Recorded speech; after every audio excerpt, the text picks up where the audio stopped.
সকালের দিকে এতটা রোদ থাকে মনে হয় চৈত্র মাসের গরমের দিন, তবে এই 12টার পর থেকে আবার ঠান্ডা বাতাস ঠান্ডা ঠান্ডা পড়ে যায়। আর আমাদের বাড়িটাও এমন, যেমন রোদ লাগে ঠান্ডা বাতাস বইলে তেমন বাতাসও লাগে। কি আর করার, পরিবেশের সাথে তো তাল মিলিয়ে চলতে হবে। সকালবেলায় কাজকর্ম সারা হয়ে গেছে, খুকির বাবাকে বলছি বাজার করে দিয়ে যাও যাওয়ার আগে। এখন অতটাও সকাল নাই, 9টার উপরে বেজে গেছে। বললাম যাওয়ার আগে শুধুমাত্র বাজারটা নামিয়ে দিয়ে যাও। বাজার নামিয়ে দিয়ে যাবে, দেখি কি বাজার আনে সেগুলো বেছে টেছে পরিষ্কার করে মাছ আনলে কেটে টেটে ধুয়ে রান্না শুরু করবো। যাই খুকি, চল তাড়াতাড়ি।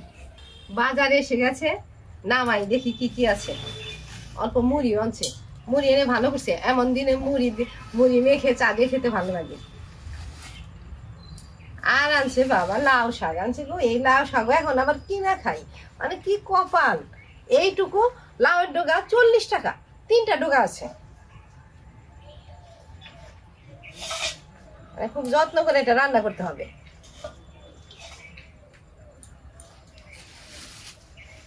দেখি মাছটা, ওই বালতিটা দিত আগে, মাছের মধ্যে মাছটা আট সারে নিয়ে আসবো।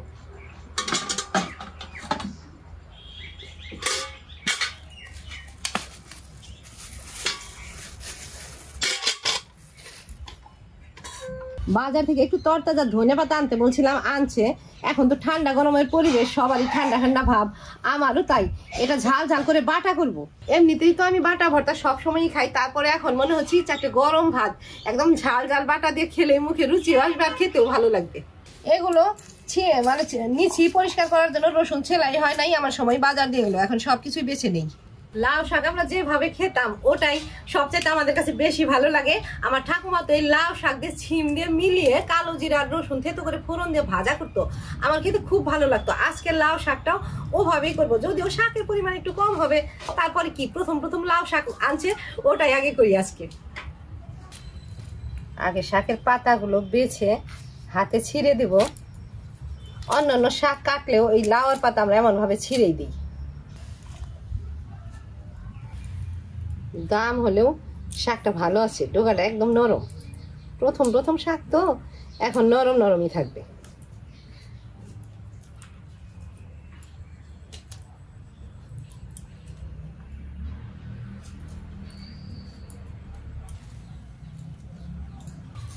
ডাটাগুলো মাছ বরাবর ফেলে দিলাম।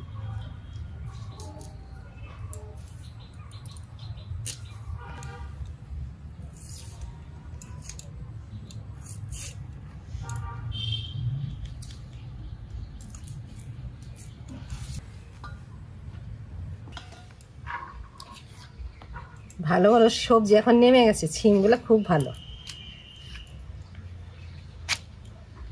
পোকা টোকা একদমই নাই। এখানে বসে মাছটা কাটবো। ওই গরমের দিনে বৃষ্টির দিনে তো বাড়ির ভিতরে বসে মাছ কাটি, তবে এখন তো প্রায় শীতের দিন পড়ে গেছে। আর বাইরে বসে মাছটা কাটলে আশটাশ এখানে পড়লেও কোনো অসুবিধা নাই, বালতিতে জল এনে ঢেলে দেবো, ধুয়ে যাবে। তো তাই ভাবলাম যে এখানে বসে মাছটা কেটে নেই। কাটতে তো আর দেরি হবে না, ফটাফট কেটে নেবো। মাছটাও তরতাজা আছে, সকাল সকাল বাজারে গেছে, লোকাল রুই। তবে 1 কেজি না, 1 কেজির চাইতে কমই আছে। শুনতেও পারলাম না তাড়াতাড়ি, শুধুমাত্র যে লাউ শাক নামিয়ে লাউ শাকের দামটা শুনছি। আজকে আর ছাই নেই, ভাবলাম বেশি বড় না মাছটা, আর দেশি মাছ না তো, যে কই পুঁটি ওগুলো কাটতে তো ছাই লাগে। আর সারানো প্রায় হয়েই গেছে, যতটুকু না উঠে ধোয়ার সময় তুলে দেব। মাথা কেটে তেলটা বের করে দিই, তেল ভালো না, দেশি রুই মাছ তো, এলে ঘাইসা ঘাইসা তেল, এটা খাওয়া যাবে না। পটকাও বের করে দিলাম। এগুলো তো আর গাদা পিঠে আলাদা করবো না, একদম বরাবর কেটে দেবো।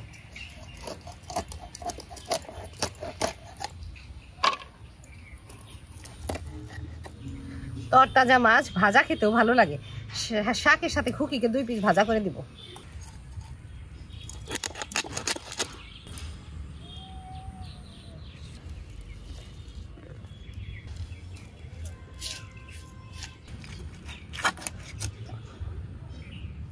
একটু মাছ বরাবর ফেলে দিলাম, যাতে যে ভিতর থেকে নোংরা টোংরা একদম সহজে বেরিয়ে যায়। উনুন জ্বলে গেছে, এদিকে সবকিছু ধুয়েও নিচ্ছি, কড়াইটাও নালে বসালাম। শাকটাই আগে বসাবো।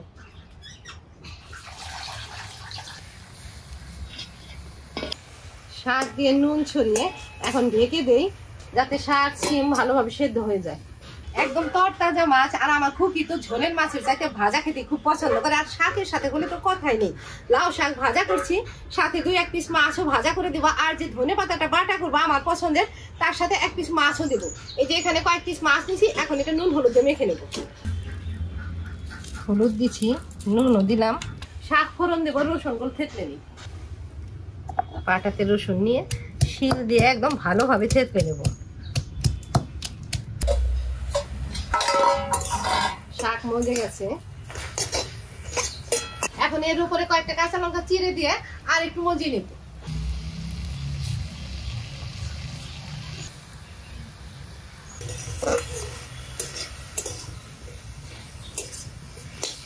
শাক সিম ভালো করে মজিয়ে নিলাম, এখন ঢেলে ফোড়ন দেব। আমার ঠাকুমা তো এমন করে ভাজা করতো, বেশি করে লাল পাতা দিত, লাউ শাকের পাতা দিত। তখন তো বাড়ির গাছের লাউ শাক, আর এখন 3টা ডোকা কিনে নিয়ে আসছে, আর ডাটিগুলো তো ফেলি নাই, ওগুলোও দিয়ে দিছি যাতে চিবে চিবে খাওয়া যায়।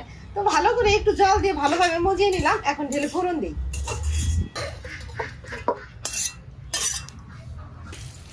রসুন কালো জিরে একদম পোড়া পোড়া করে নেব।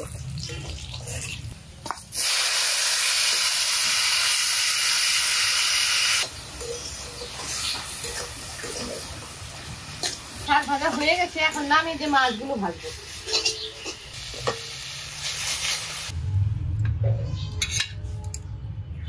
শাক ভাজা কড়াইতে মাছ ভাজলে তো মাছ লেগে যায়, মাছ ভাজার জন্য ছোট্ট একটা কড়াই উনানে বসাই। কড়াইতে সর্ষের তেল ছড়িয়ে দিই। তরতাজা মাছ আনলে আমাকে একটু বেশি করেই ভাজতে হয়, কিন্তু মাছ ভাজা কিন্তু খুব পছন্দ করে। অপরিচিত লোক আসছে নাকি দেখতো, লাল তো ঘুরে গেল, দেখ দেখ ওই যে ইসে টুকাই আসছে। ও বোতল খাওয়ানোর জন্য। হ্যাঁ এই লাল তো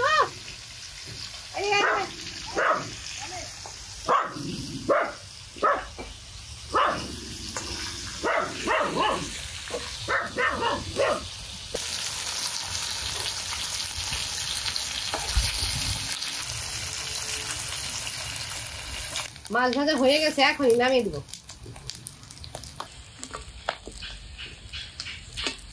এখন এই কড়াইতে কাঁচা লঙ্কা রসুনের কোয়াগুলো দিয়ে রাখবো, অল্প আছে, আস্তে আস্তে ভাজা হতে থাকবে।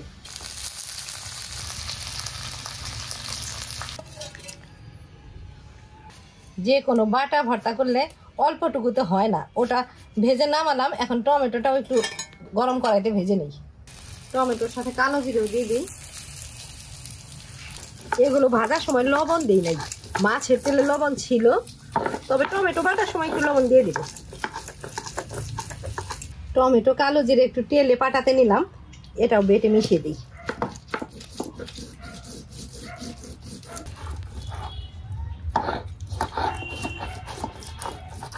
ছোট 1 পিস মাছও নিলাম। যে বাটা বাড়ছি ওটার মধ্যে মাছ না দিলেও ভালো লাগতো, তবে মাছ ভাজা তো একটু বেশি করে ভাজছি 1 পিস এটার মধ্যে দেওয়ার জন্য, তো ছোট পিসটাই নিলাম। এটা মিশিয়ে এখন বাটবো। অল্প কাটা বেছে একেবারে বেটে দিলাম, একটু লবণ দিয়ে মেখে নিলাম। এখন উপরে সর্ষের তেল দিব, একবারে খাঁটি সর্ষের তেল দিয়ে মেখে দিলাম। বেশি করে রসুন কাঁচা লঙ্কার বাটা, এটার যে কি স্বাদ, আমার তো এখনই জিভে জল এসে গেছে। এর সাথে ঠান্ডা ভাত, গরম ভাত যাই হোক না কেন, দুপুরবেলা গরম ভাত রান্না হয় নাই, সকালের অল্প ভাত আছে, ওটা দিয়ে মেখে আগে খেয়ে নিই। খুকি সকালেই বলছে যে তোমার একটু ঠান্ডা ঠান্ডা ভাব আছে, মুখে রুচিও নাই, একটু পরে গিয়ে ওষুধ এনে দেবো। কিসের ওষুধ? যে বাটা বাটলাম তার সাথে ভাত, আর বাজার থেকে নিয়ে আসছি একদম ভালো ভালো ফ্রেশ কাগজি লেবু, এটা দিয়ে রস দিয়ে চিপে একদম পেট ভরে ভাত খেয়ে নেবো, অসুখ টসুখ একদম দূরে চলে যাবে। পাটার মধ্যে ভাত মেখে নেব, লেবু চিপে নিলাম, পাটাতে ভাত মেখে থালায় উঠিয়ে নেব। আগে তো ঠাকুমা কি করতো, পাটার মধ্যে মেখে আমাদের দলা দলা দিত, আমরা খেয়ে নিতাম। পাটায় অনেক বাটনা থাকে, আর ভাতটা মেখে নিলে ভাতেরও স্বাদ বেড়ে যায়, আর পাটার বাটনাটুকু আর ফেলা যায় না। থালায় নামিয়ে দিলাম। অবশ্য পাটাটা আবার ভালোভাবে ধুয়ে নিতে হবে মশলা সব বাটার আগে, আর তা তো এমনিতেও ধুতে হবে, যেহেতু আজকে বাটা ভর্তা করলাম একটার মধ্যে। আমাদের এই পাটায় মাখা ভাতটা খেতে খুব ভাল লাগে। মাছ ভাজা শাক ভাজা করছে, ওটা পরে খাবো। মাকে বললাম কি একবারে পাটায় মাখা ভাতটা যে থালায় নিলে ওখান থেকে আমাকে খাইয়েই দাও। তোমার খাইয়ে দিই, কয়েকবার খাও। তারপর ওই যে দুপুরে রান্না হলে শাক ভাজা, মাছ ভাজা, তরকারি টরকারি খাই। সেই হয়েছে, ঝাল হয়েছে, তার মধ্যে আবার লেবু নিচ্ছ না? খেতে খেতে ঘাম ছেড়ে যাবে ঝালের চোটে, একদম ঠান্ডা ঠান্ডা পালিয়ে যাবে।